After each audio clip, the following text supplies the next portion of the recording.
ماہ ذی الحج کی آخری جمعرات اور جمعۃ المبارک کے خوبصورت دن آ چکے ہیں۔ ان دونوں دنوں میں آپ نے کون سا ایسا عمل کرنا ہے جس کے پڑھتے ہی رب تعالیٰ آپ کی تمام بیماریاں ختم کر دے، بیماریاں جڑ سے ختم ہوں، بیماری چاہے چھوٹی ہو یا بڑی ہو، سر درد سے لے کر کینسر کی بیماری تک آپ اس عمل کو، اس وظیفے کو پڑھ سکتے ہیں۔ کسی بھی قسم کی بیماری سے نجات اور چھٹکارا پانے کے لیے اور اللہ رب العزت کی طرف سے شفا پانے کے لیے اور صحت یاب ہونے کے لیے اس عمل کو، اس وظیفے کو آپ ضرور پڑھیں۔ ماہ ذی الحج کی آخری جمعرات ہے اور آج ہی اس عمل کو آپ نے شروع کرنا ہے۔ اپنے انگوٹھے کو آپ نے ناف پر رکھ کر یہ لفظ پڑھ لینا ہے، جتنی بھی بیماریاں ہوں گی انشاءاللہ ساری پیٹ کے اندر ہی مر جائیں گی۔ ایسا عمل جو لا علاج بیماری کو بھی جڑ سے ختم کر دے۔ بسم اللہ الرحمن الرحیم۔ السلام علیکم میری پیاری بہنوں اور میرے پیارے بھائیوں، اگر آپ چاہتے ہیں کہ بیماریاں جڑ سے ختم ہوں، آپ علاج کروا کے تھک چکے ہیں، میڈیسنز کھا کے تھک چکے ہیں، پیسے لگا کے تھک چکے ہیں، فی الوقت آرام آ جاتا ہے لیکن جڑ سے بیماریاں ختم نہیں ہوتی، تو ان تمام مسائل سے نجات اور چھٹکارا پانے کے لیے، ان پریشانیوں کو ختم کرنے کے لیے اور اپنے گھروں سے بیماریوں کو نکالنے کے لیے اگر اس عمل کو، اس وظیفے کو ماہ ذی الحجہ کی آخری جمعرات اور جمعۃ المبارک کے دن کر لیا جائے گا تو انشاءاللہ بفضل خدا رب تعالی محرم الحرام کا چاند آنے سے پہلے آپ کے گھر سے بیماریوں کو نکال کے باہر پھینکے گا اور آپ کو صحت و تندرستی والی زندگی عطا کرے گا اور شفا عطا کرے گا انشاءاللہ بفضل خدا۔ اس عمل کو، اس وظیفے کو آپ نے پڑھنا کس طریقے سے ہے، اس بارے میں جاننے کے لیے میری آپ سے گزارش ہے کہ ویڈیو کو آخر تک ضرور دیکھیے گا، اور جن لوگوں نے ابھی تک میرے چینل اقصیٰ اسلامک ایجوکیشن کو سبسکرائب نہیں کیا وہ جلدی سے سبسکرائب کریں، ویڈیو کو لائک کریں، شیئر کریں، بیل آئیکن کو ضرور پریس کریں تاکہ میری تمام ویڈیوز کی اپڈیٹ آپ تک بآسانی پہنچ سکیں۔ جزاک اللہ۔ میری پیاری بہنوں اور میرے پیارے بھائیوں، آپ نے ماہ ذی الحجہ کی آخری جمعرات اور جمعۃ المبارک والے دن سب سے پہلا کام جو کرنا ہے وہ پاکیزگی حاصل کرنی ہے اور غسل کرنا ہے، صاف ستھرے کپڑے پہننے ہیں۔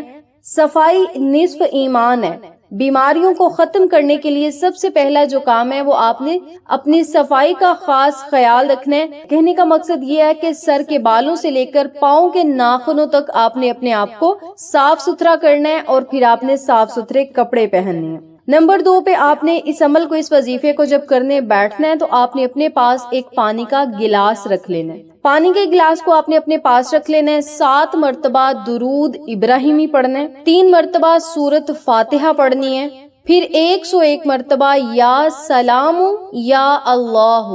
یا سلام یا اللہ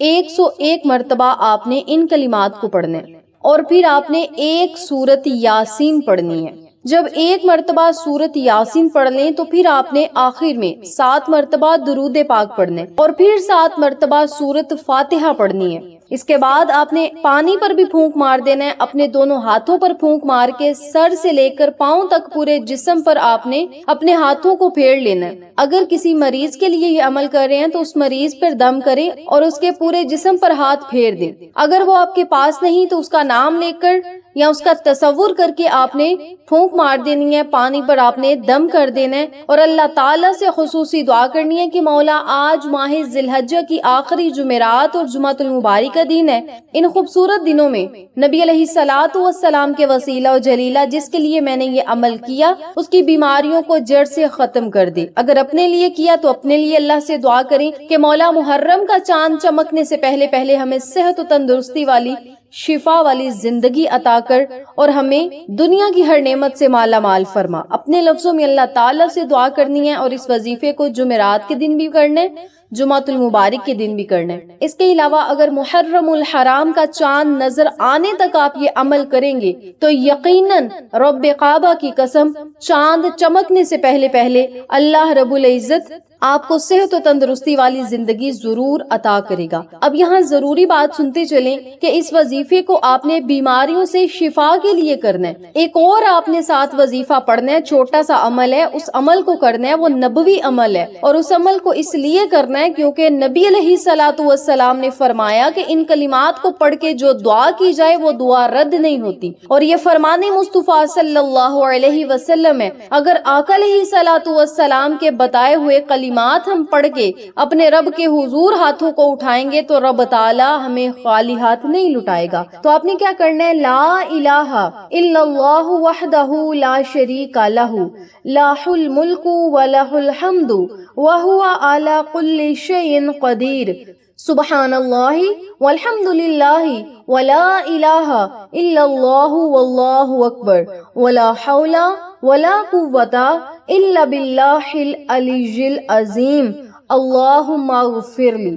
بس آپ نے یہ کلمات پڑھنے ہیں اور صرف 3 مرتبہ ہی پڑھنے ہیں۔ پھر اللہ رب العزت سے آپ جو بھی دعا کریں گے اپنی جگہ سے اٹھنے سے پہلے رب تعالیٰ آپ کی دعاؤں کو مقبول فرمائے گا اپنے حبیب کے وسیلہ و جلیلہ۔ اور نبی علیہ الصلوۃ والسلام کا یہ بتایا ہوا عمل ہے، بتایا ہوا وظیفہ ہے، اگر یہ عمل کر لیں گے بیماریوں سے بھی جان چھوٹ جائے گی، بیماریاں پیٹ کے اندر ہی مر جائیں گی انشاءاللہ، اور اللہ رب العزت آپ کی دعاؤں کو مقبول بھی کرے گا، اور جو مانگتے جائیں گے وہ آپ کا مقدر بن جائے گا۔ پریشانیاں، مصیبتیں، الجھنیں، بیماریاں بالکل ختم ہو جائیں گی، اور اللہ رب العزت آپ کو مستجاب الدعوات بھی بنائے گا ان کلمات کے ذریعے۔ تو میری پیاری بہنوں اور میرے پیارے بھائیوں، چھوٹا سا عمل ہے، یقین کامل کے ساتھ اگر یہ وظیفہ کر لیا جائے تو انشاءاللہ بفضل خدا بہت ہی فائدہ ہوگا۔ جو آپ نے پانی کو دم کرنا ہے اس پانی کو آپ نے پی لینا ہے۔ اس کے علاوہ جب آپ نے وظیفہ کرنے بیٹھنا ہے تو جب سورت فاتحہ پڑھنی ہے تو سورت فاتحہ پڑھنے کے دوران اپنے دائیں ہاتھ کے انگوٹھے کو آپ نے اپنی ناف پہ رکھ لینا ہے۔ اگر کسی مریض کے لیے کر رہے ہیں تو اس کا تصور آپ نے رکھ کے اپنی ناف پہ انگوٹھا رکھ کے سورت فاتحہ شروع میں پڑھنی ہے، 7 مرتبہ سورت فاتحہ آخر میں پڑھنی ہے۔ اس کے علاوہ دوسرا جو وظیفہ ہے یعنی سورت یاسین جو پڑھنی ہے، اللہ کے جو نام پڑھنے ہیں وہ آپ ایسے ہی پڑھ سکتے ہیں، لیکن سورت فاتحہ کو جب آپ نے پڑھنا ہے تو آپ نے اپنے دائیں ہاتھ کے انگوٹھے کو اپنی ناف پہ رکھنا ہے، سورت فاتحہ پڑھیں۔ اس کے بعد آپ نے انگوٹھے کو اٹھا لینا ہے اور اللہ تعالیٰ سے دعائیں بھی کرنی ہے۔ پانی جو دم کیا وہ خود پی لیں، مریض پاس ہے اسے پلا دیں، مریض اگر پاس نہیں تو اس کا تصور کر کے اس پانی کو بھی خود پی لیں، انشاءاللہ اثر اسے ضرور ہوگا۔ اس ویڈیو کو زیادہ سے زیادہ لوگوں تک شیئر کریں تاکہ تمام لوگ صحت یاب ہو سکیں، اللہ کے خزانوں سے مالا مال ہو سکیں اور اپنی دعاؤں کو مستجاب کروا سکیں۔ جزاک اللہ۔